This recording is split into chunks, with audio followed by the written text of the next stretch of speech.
First అయితే చేపల పులుసు అంటే మీలో ఎంతమందికి ఇష్టమో కమెంట్ అయితే చేసేయండి.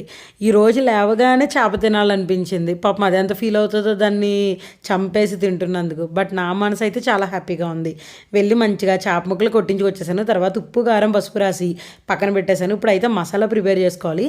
ధనియాలు జీలకర్ర వెల్లుల్లి దాచిన చెక్క ఒక్కసారి గ్రైండ్ చేసేసుకున్న తర్వాత ఆనియన్స్ టమాటో కూడా వేసేసి మెత్తగా ఆడేసుకుని పక్కన పెట్టుకోవాలి. ఇప్పుడు ఆయిల్ వేసి ఆనియన్ పేస్ట్ వేసి అది కొంచెం మగ్గిన తర్వాత పచ్చిమిరపకాయలు కూడా వేసి అవి కొంచెం వేగిన తర్వాత చింతపండు పులుపు కూడా వేసేసి చింతపండు పులుపు మరుగుతున్నప్పుడు చేప ముక్కలు వదిలేయండి అందులో. అదేంటి చేప ముక్కలు ఏమైనా ఇదుతాయి అంటారేమో, అలా కాదనుకోండి, చంపేసాం కదా ఆల్రెడీ. ఇప్పుడేమో బెండకాయ ముక్కలు కొత్తిమీర కూడా వేసేసి బాగా మరగనివ్వండి. ఒక 20 minutes మీడియం ఫ్లేమ్ మీద అయితే పెట్టి వదిలేయండి.